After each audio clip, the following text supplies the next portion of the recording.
Welcome to the Racing House. My name is Sakki and today I'm going to be looking at Max Verstappen's DNF record. So the 2021 season is going to be decided by such small margins of error who can make the least mistakes in one season. And I noticed something very strange in the DNF statistics. So firstly and foremost, we're all so happy that Max Verstappen was able to walk away from that incident and he's fit and well. But after the accident, a quote from the 9th of July popped up where Toto basically said that Hamilton was just one DNF away in the title fight, which actually has happened. So let's talk.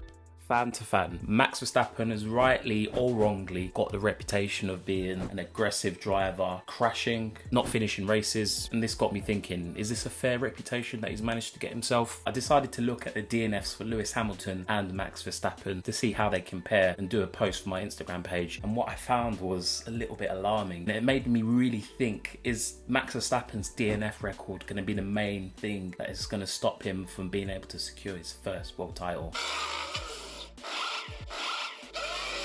So let's dive straight into the data. This is the post that I wanted to create. The numbers really do stand out. Looking at this post, you can see that Max Verstappen has had a lot more DNFs than Lewis Hamilton. 2017 stands out. 7 in one season is a huge amount of DNFs for any driver, let alone one that's near the front of the grid with one of the best cars on the grid. And then again, in 2020, 5 DNFs for Max, again, really stands out. So from what I can see, Max has had 26 DNFs, and that is an average per season of about 3.7. Comparing that to Lewis Hamilton, so over the past 7 years, that works out at about 1.7 DNFs per season, which is a lot lower than Max's number. And then I started looking at numbers even more because I love crunching numbers. Maybe that's the economics degree that I have coming through, and I just thought this comparison's a bit off. Maybe there's a better way of looking at the numbers. So I thought the best approach would be to take the first 6 seasons of each of the drivers' career, because that would be a more fair representation, and this will take into account the difference in experience levels. And this is what we came across. So looking at Max's first 6 seasons, he had 24, and if you look at the average per season over those 6 years, that would leave Max with about 4 DNFs per season. Comparing that to Lewis's non-finishes, in his first 6 seasons he had about 16 of them, creating an average of about 2.66 DNFs or non-finishes per season. So you can see Max's numbers are higher than Lewis's by a significant amount. That just makes you potentially a little bit more worried about Max's ability to know when and where to fight the battles, stay out of trouble and convert into title winning performances. And looking at Max's DNFs from a Red Bull point of view, it is in a bit of a state. But is it just Max? Is it Max's bad luck? Is it because Max gets into a lot more racing incidents? Is it reliability? Is it his driving style that leaves him vulnerable to the car breaking down and having reliability issues? To answer this question, I really wanted to compare him against like for like, so his teammate at any given time during his career, because that will be the best comparison to do. Does he have a higher DNF or non-finish rate compared to his teammate? That's the real answer that we need to find out. And if you're enjoying this content, make sure you fully send it by hitting that like button to show your appreciation. So Max's record against his teammates show that he does have a higher number of DNFs, but it's marginal, and overall it's fairly even. Max has 26 DNFs and non-finishes versus his teammates at any given point in his career equaling 24. So it is very even. And this points to my statement about it being a little bit of a state, because you can see both of the cars struggle to finish races, whether that's reliability or racing incidents. It's a matter of fact for those Red Bull cars. It happens for Max and whoever he's driving next to. To back this up even further, I wanted to look at the breakdown of how many non-finishes and DNFs were due to racing incidents or accidents versus reliability issues, because a driver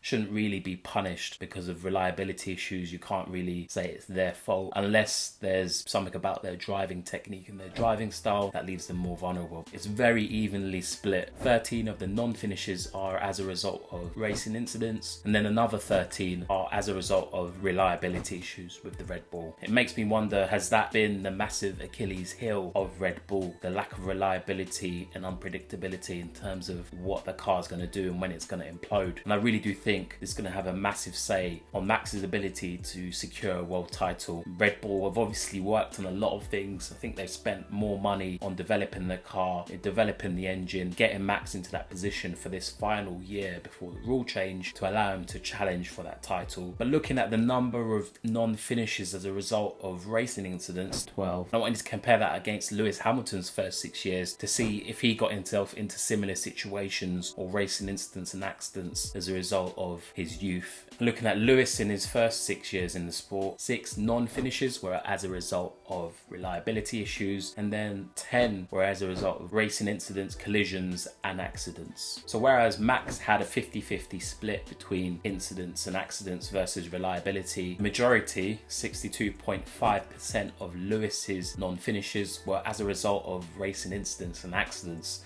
So that's quite an interesting stat. So you could arguably say that Lewis was just as or even more aggressive as a young driver in his first 6 years compared to Max, kind of dispelling part of that argument that Max is just an aggressive driver. I think if you're at the top of your game, you're an up and coming young talent with that amazing pace, you're going to be aggressive and you're going to want to win. Supported by these numbers and that breakdown where you can see that Lewis loved to go racing just like Max in his first 6 years. So just reflecting on all of these numbers, it just makes me realise where Max can, he really does have to make sure he's bringing that car home safely, because he can't afford to not finish a race 3 or 4 or 5 times in a season. I know he's up to 2 at the moment, but that's pretty much all that he has, because conversely on the other side, looking at Lewis Hamilton, we've seen over the past 7 years, he's basically been able to bring the car home consistently every single race. There's only been 4 occasions where he's not finished the race. Even if it means not finishing in the points, it builds that mentality of just making sure you are looking after the car, protecting it and racing for another day. I really do hope Max is able to realise that this is important, because if he's going to fight for championships, he's going to need that car on a consistent basis and not to have to keep on rebuilding it after racing incidents. And also looking at that comparison, you can't really say that Max is that much more aggressive than Lewis was when he was starting. The statistics say that Max didn't finish as many races as Lewis. That might be down to the reliability more so than racing incidents or accidents. Lewis, if anything, got into more accidents at that young age than Max did in his first 6 years in the sport. And in the words of Adam from Racing House, I think people massively underestimate consistency, because we can see that in that initial stat that Lewis has been far superior in terms of consistency. We know he's got the experience under his belt to allow him to do that. He's also got the car which will allow him to do that. Mercedes have been able to provide a car that doesn't really ever break down, doesn't have engine issues. It's had the most powerful engine in the sport for a long time. That really does set the foundation. You can look back at the past and see some truly quick drivers who have shown a lot of potential, but being quick over 2-3 races, it rarely makes a champion. And you've got to have that ability to be quick, be safe, bring the car home, have a little bit of luck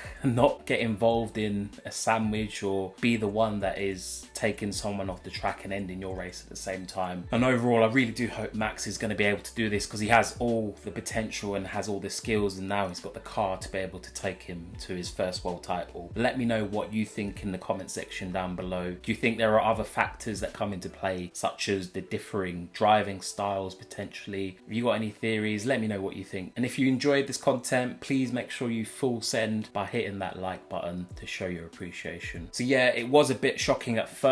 It did make me think Lewis has been very consistent, but when you take into account the fact that Max is basically just starting his career versus Lewis, who's coming to the end, he's got a lot of experience under his belt, the most reliable car underneath him, it does make a little bit more sense. And when you look at Lewis in his first 6 years, the difference definitely shrinks. Max definitely still has more non-finishes per race compared to Lewis, but the difference isn't as large. Max needs to make sure that he is getting to the end of the race, just to make sure that he's putting himself in the best position to secure his first championship. Because I fear that if it doesn't happen this year, who knows what could happen. Let me know what you think in the comment section. Until next time everyone, thanks for watching.